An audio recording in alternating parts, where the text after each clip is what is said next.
ದಸರಾ ಉದ್ಘಾಟನೆಗೆ ಭಾನು ಮುಷ್ತಾಕ್ ಆಯ್ಕೆಗೆ ಬಿಜೆಪಿಯವರು ವಿರೋಧ ವ್ಯಕ್ತಪಡಿಸಿದರು. ಪಬ್ಲಿಕ್ ಟಿವಿಗೆ ಈಗ ಭಾನು ಮುಷ್ತಾಕ್ ಅವರು ಪ್ರತಿಕ್ರಿಯೆಯನ್ನ ಕೊಟ್ಟಿದ್ದಾರೆ. ಸೂಕ್ತವಾದ ವೇದಿಕೆಯಲ್ಲಿ ನಾನು ಮಾತನಾಡ್ತೀನಿ. ರೈಟ್, ಯಾರು ಏನು ಮಾತನಾಡ್ತಾರೋ ಮಾತಾಡಲಿ, ಪರವಾಗಿಲ್ಲ, ಉತ್ತರ ಕೊಡ್ತೀನಿ. ನಾನು ಈ ಹಿಂದೆ ಏನು ಮಾತನಾಡಿದ್ದೀನಿ ತಿಳ್ಕೊಂಡು ಮಾತಾಡಲಿ. ವಿರೋಧ ಮಾಡೋರ ಬಗ್ಗೆ ಸದ್ಯಕ್ಕೆ ನಾನು ಪ್ರತಿಕ್ರಿಯೆ ಕೊಡಲ್ಲ ಅಂತ ಭಾನು ಮುಷ್ತಾಕ್ ಪಬ್ಲಿಕ್ ಟಿವಿಗೆ ಪ್ರತಿಕ್ರಿಯೆಯನ್ನು ಕೊಟ್ಟಿದ್ದಾರೆ. ಸೊ ಇದ್ರ ಬಗ್ಗೆ ನಾನು ವಿವರವಾಗಿ ನಾನು ಅಂದ್ಕೊಂಡಿದ್ದು ದಸರಾ ಉದ್ಘಾಟನೆ ಮಾಡಿ ಉದ್ಘಾಟನೆಯ ವೇದಿಕೆಯಲ್ಲಿ ಅವರು ಇದಕ್ಕೆ ಮಾತಾಡ್ತಾರೆ ಅಂತ. ಬಟ್ ಸೂಕ್ತ ವೇದಿಕೆ ಅಂದರೆ ನನ್ನ ಪ್ರಕಾರ ಅದೇನೆ.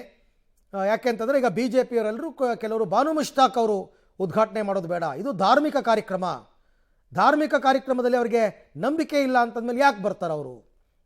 ಈ ಹಿಂದೆ ಒಂದು ಸರ್ತಿ ಕನ್ನಡ ತಾಯಿಯನ್ನು ಮಾತನಾಡಬೇಕಾದ್ರೆ ಅವರು ಕನ್ನಡಾಂಬೆ ಅಂತಕ್ಕಂಥದ್ದನ್ನು ಒಪ್ಪಿಲ್ಲ ಅವರು. ಇದನ್ನು ಹೆಂಗೆ ಒಪ್ತಾರೆ ಅಂತೆಲ್ಲ ಪ್ರತಾಪ್ ಸಿಂಹ, ಯತ್ನಾಳ್, ಈಶ್ವರಪ್ಪ ಎಲ್ಲ ಅಪೋಸ್ ಮಾಡಿದರು.